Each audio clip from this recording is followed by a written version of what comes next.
¿Qué es la batalla espiritual? ¿Cómo enfrentar la guerra espiritual? ¿Qué son los dardos del enemigo? ¿Qué es la guerra espiritual y cómo se libra? Estas y otras preguntas vamos a responder aquí hoy.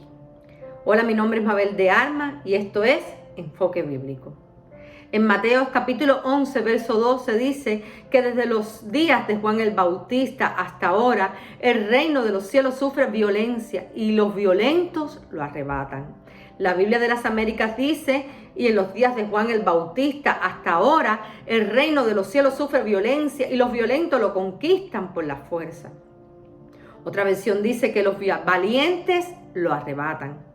Aunque vivimos en este mundo, debemos saber que Dios ha establecido su reino a través de nosotros y que este reino tiene una batalla espiritual, donde Satanás con sus demonios que habitan en el segundo cielo tienen una guerra espiritual bien organizada, con ejércitos donde hay principados y potestades que pelean para que no nos alcance la bendición y la salvación de Dios.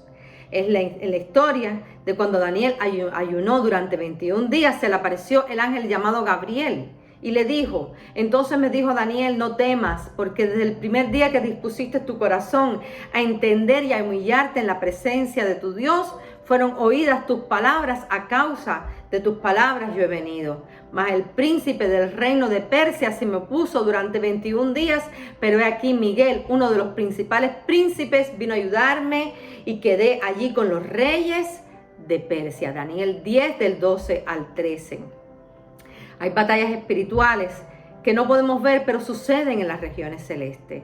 Hay demonios poderosos asignados a las naciones del mundo para que se opongan a la fuerza de Dios y fomenten la maldad y la impiedad entre el pueblo. En Daniel 10:20 dice, y él me dijo, ¿sabes por qué he venido a ti? Pues ahora tengo que volver para pelear contra el príncipe de Persia y al terminar con él, el príncipe de Grecia vendrá. En Efesios 6:12 dice, porque no tenemos lucha contra sangre y carne, sino contra principados, contra potestades, contra los gobernadores de las tinieblas de este siglo, contra huestes espirituales de maldad en las regiones celestes. Estamos viviendo en tiempos en los que ya muchas congregaciones no hablan de guerra espiritual, pero no podemos ignorar esta situación. Hay dos errores básicos también que se habla de guerra cuando estamos en guerra espiritual. Número 1, hacer un énfasis en excesivo. No debemos vivir obsesional. Número 2, subestimarla. Tampoco debemos vivir con ignorancia. Algunos culpan de cada pecado, cada conflicto, cada problema a los demonios que necesitan ser expulsados. Otros ignoran completamente la realidad espiritual. Y el hecho de que la Biblia nos enseña que nuestras batallas son contra poderes espirituales. La clave para el éxito en la guerra espiritual es encontrar el balance bíblico. Algunas veces Jesús expulsó demonios de la gente y algunas veces sanó a la gente sin mencionar lo demoníaco. El apóstol Pablo enseñó a los cristianos a librar batallas contra el pecado en ellos mismos y a librar batallas contra el maligno. Ahora, ¿qué es la batalla espiritual? La Biblia se refiere a que somos soldados, que estamos en una batalla constante. Pablo declara correctamente que nuestra batalla no es contra una persona, sino contra el espíritu del diablo que se encuentra operando invisiblemente alrededor nuestro. En Efesios 6, del 11 al 13 dice, vestidos de toda la armadura de Dios, para que podáis estar firmes contra las acechanzas del diablo, porque no tenemos lucha contra sangre y carne, sino contra principados, contra potestades, contra los gobernadores de las tinieblas de este siglo, contra huestes espirituales de maldad en las regiones celestes.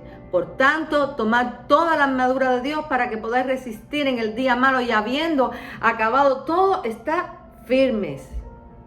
Bajo ningún concepto debemos ignorar de que hay seres espirituales que están en contra del reino de Dios y nos van a atacar. Ahora, ¿cómo enfrentar la guerra espiritual?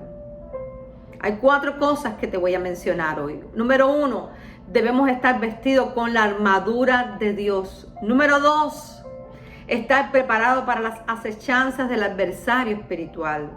Número 3, tener claridad que las confrontaciones son de carácter inminentemente espiritual. Y número 4, imparta órdenes al mundo de las tinieblas. En Mateo 6, 16, 19 dice, y a ti te daré las llaves del reino de los cielos, y todo lo que atares en la tierra será atado en los cielos, y todo lo que desatares en la tierra será desatado en los cielos. Tenemos autoridad espiritual que Cristo nos entregó a través del Espíritu Santo. Cuando el Señor envió a los 70, ellos se regocijaron de que aún los espíritus se les sujetaban. ¿Qué son los dardos del enemigo? En Efesios 6:16 dice, sobre todo tomar el escudo de la fe, con que podáis apagar todos los dardos de fuego del maligno. Las tentaciones son dardos de fuego que el enemigo espiritual envía a nuestra mente para hacernos caer en trampa, que van a producir dolor y daño a nuestra vida. Por ejemplo, si tenemos debilidad por el chisme, va a lanzar andanadas de dardos de fuego, llenos de chisme para contaminar nuestra mente, y etc. Ahora, ¿qué es la guerra espiritual y cómo se libra? Una guerra espiritual es una batalla constante del bien contra el mal.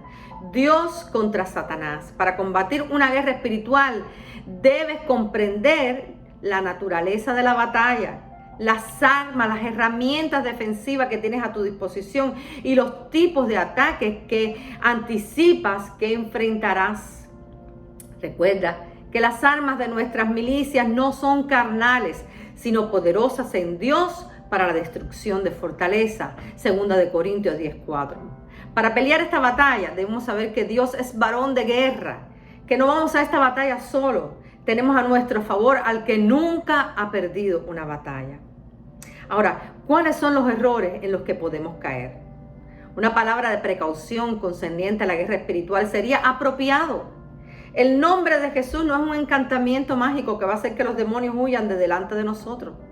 Los hijos de Esceva son un ejemplo de lo que puede suceder cuando la gente presume de una autoridad que no se les ha dado. En Hechos 19 del 13 al 16 dice, pero algunos de los judíos exorcistas ambulantes intentaron invocar el nombre del Señor Jesús sobre los que tenían espíritus malos, diciendo, os conjuro por Jesús el que predica Pablo.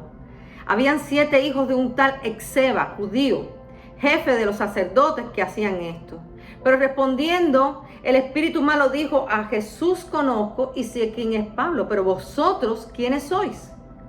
Y el hombre en quien estaba el espíritu malo saltando sobre ellos y dominándolo, pudo más que ellos, de tal manera que huyeron de aquella casa desnudos y heridos. Tampoco debemos usar la Biblia dentro de la casa como para espantar demonios. Cuando la leemos y la aplicamos en nuestras vidas, los espíritus malignos sin duda nos reconocerán, como lo hicieron con Jesús y con Pablo. No debemos pensar que la batalla espiritual es un juego. Incluso el arcángel Miguel no reprendió a Satanás en su propio poder, sino que dijo, el Señor te reprenda. Judas 1:9. Esto fue cuando el diablo contendía con el arcángel Miguel por el cuerpo de Moisés, y éste no se atrevió a proferir juicio de maldición contra él. Cuando empezamos a hablar con el diablo, corremos el riesgo de ser llevados por mal camino, como lo fue Eva. Nuestro enfoque debe estar siempre en Dios, no en los demonios. Hablamos con el Señor, no con los demonios. Jesús le dijo a los 70 que envió en Lucas 10 del 18 al 20, y les dijo, yo veía a Satanás caer del cielo como un rayo. Y aquí os doy potestad de hollar serpientes y escorpiones y sobre toda fuerza del enemigo, y nada os dañará. Pero no os regocijéis que los espíritus se os sujetan, sino regocijaos de que vuestro nombre está escrito en los cielos. Es parte del plan de Dios que hayan señales en nuestra vida. En Marcos 16, 17, 18 dice, y estas señales seguirán a los que creen. En mi nombre echarán fuera demonios, hablarán nuevas lenguas, tomarán en las manos serpientes, y si vivieren cosas mortíferas, no les hará daño. Sobre los enfermos pondrán sus manos y sanarán. Ahora, Efesios 6, del 14 al 16 dice, estad pues firmes, ceñidos vuestros lomos con la verdad, y vestido con la coraza de justicia, calzados los pies con el apresto del evangelio de la paz, sobre todo tomar el escudo de la fe con que podáis apagar los dardos de fuego del maligno. Hay un fruto que debemos dar para que el acusador de los hermanos no tenga razón. Recordemos que tenemos a alguien que nos acusa delante de Dios. Apocalipsis 12:10.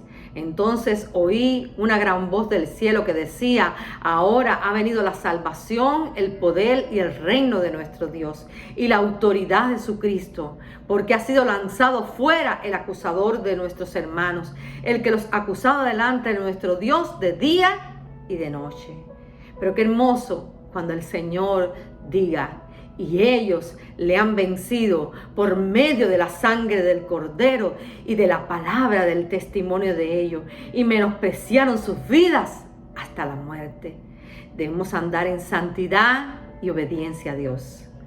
La oración es un arma poderosa, orando en todo tiempo, con toda oración y súplica en el Espíritu, y velando en ello con toda perseverancia y súplica por todos los santos. Efesios 6:18. Jesús en su humanidad, mientras desarrollaba su ministerio, tuvo conflictos con el diablo. Cuando estuvo en ayuno aquellos 40 días, Satanás se le apareció para tentarle, pero él a través de la palabra lo venció.